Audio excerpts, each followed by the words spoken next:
Greetings, fellow Whovians. Hope you're all having a good week so far. Well, today we're going to continue on with our Fourth Doctor episode reviews, or my First Doctor episode review series, and today we're going to be talking about the android invasion. Dun dun dun! Anyway, so without further ado, here we go. The TARDIS materializes, apparently in the English countryside, where the Doctor detects an odd energy rating. He and Sarah Jane meet a group of men in white suits and opaque helmets who shoot at them with their index fingers. As they flee, the Doctor and Sarah see a unit soldier run over a cliff and fall to his death. Dun dun dun! The Doctor searches his body, finding a wallet full of freshly minted coins, all dated the same year. They also spot a casket-shaped pod nearby, which the Doctor finds familiar. Pursued again by the white-suited men, they reach a deserted village, which Sarah recognizes as Devasham. It is located near to a space defense station. The Doctor finds the same coins in the register of the empty pub. The white suits enter the village, accompanied by the dead soldier. Villagers in trance-like state arrive and distribute themselves around the village. Morgan, the pub landlord, enters along with several others while Sarah and the Doctor hide. The villagers take their seats silently, waiting motionless until the clock strikes, when they suddenly come to life, acting normally. Huh? The Doctor intends to go to the Space Defense Station and contact UNIT. The soldier finds Sarah and questions her. Morgan suggests that Sarah might be part of the test and tells her to go. She observes that behind the visor of the white suits are nothing but plastic and electronics. While examining one of the pods she has found near to the TARDIS, the time machine dematerializes without her. Sarah's attacked by a man lying in the pod, but breaks free. At the defense station, Senior Defense Astronaut Guy Crawford is addressed by the voice of Stigron, who orders him to check for an intruder. The Doctor enters Brigadier Lethbridge Stewart's office, but it is empty. Discovered by Crawford, the Doctor introduces himself as UNIT's scientific advisor, but is placed in detention. Sarah arrives and frees the Doctor from his cell, but is unaware that an alien, a Krall, is observing them. When the Doctor tells Sarah about Crawford, she reveals that he vanished in deep space, presumed dead, during testing of a craft. The Doctor and Sarah are able to escape despite the efforts of Crawford's men, including their friends Sergeant Benton and Harry Sullivan, poor dumb Harry, and are pursued by tracker dogs. When Sarah twists her ankle, the Doctor hides her in a tree.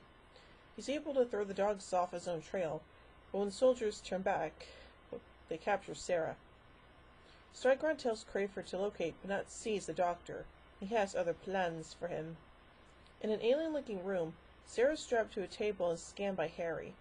In the village, the Doctor finds that the telephones are not working. Stigron speaks to another Krall, Chidaki, to discuss their experiments and plans to conquer Earth and other worlds. Stigron contacts Crawford and tells him to commence the final test. In the pub, the Doctor finds more oddities, such as the Tariff calendar with only one date on every page.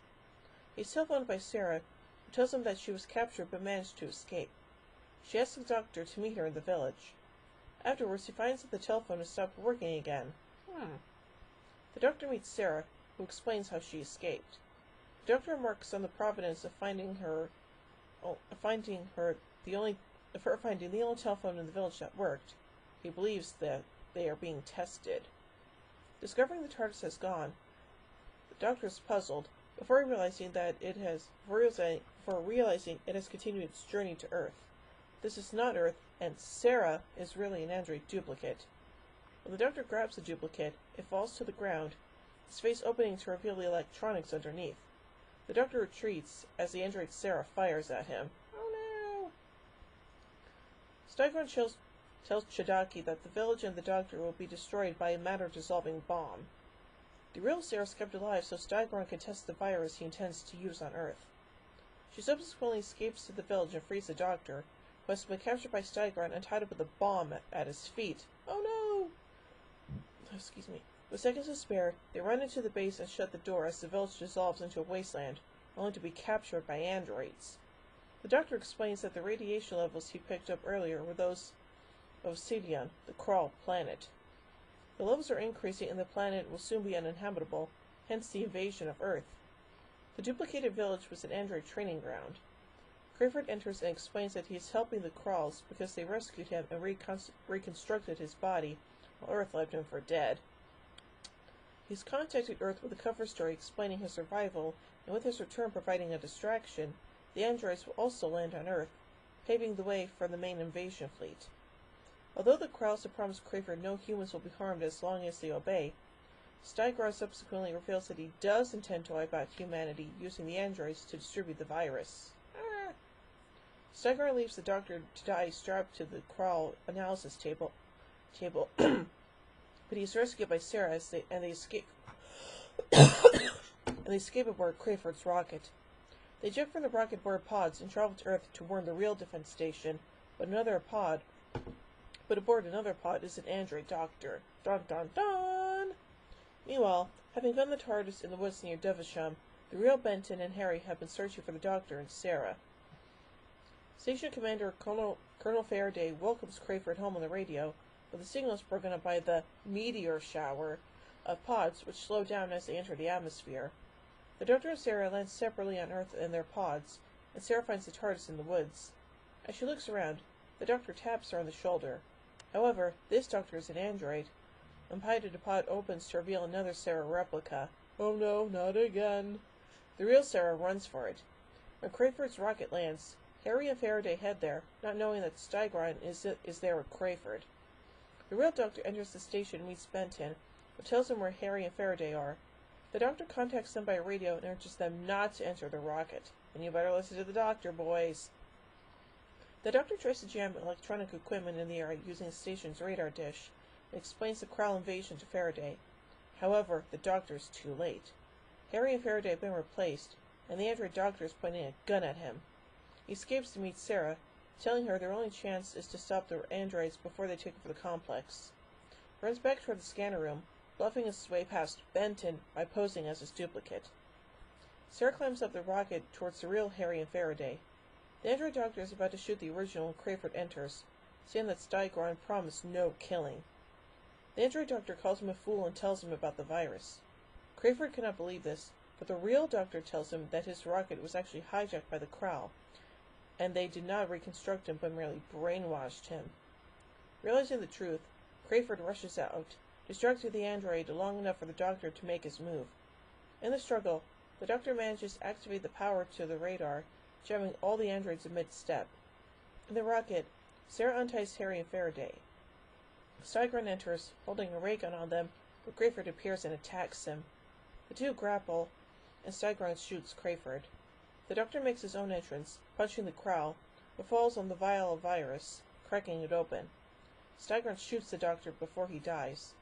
Sarah is horrified, but the real Doctor appears, revealing he had programmed his duplicate to distract Stigron. Whew, wow, that was a lot of real heavy stuff in that story, huh? Anyway, let's look at some production and other elements of this story. Working titles for the story included The Krulls, The Krull Invasion, and The Enemy Within. The story was influenced by the film The Invasion of the Body Snatchers, and will be the last Terry Nation script for Doctor Who for 4 years, until his final script for the series Destiny of the Daleks. This is the first script by Nation since the Keys of Marinus that did not feature the Daleks. Interesting.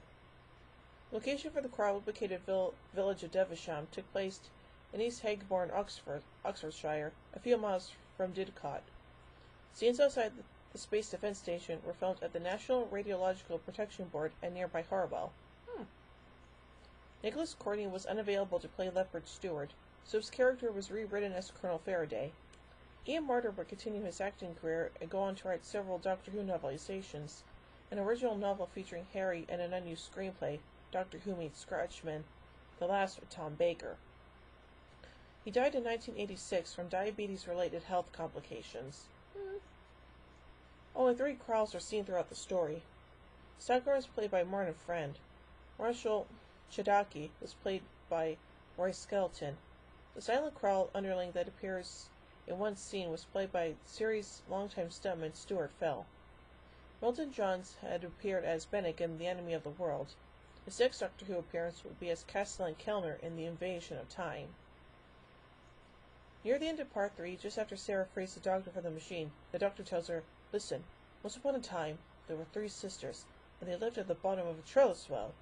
Their names are Olga, Masha, and Irina."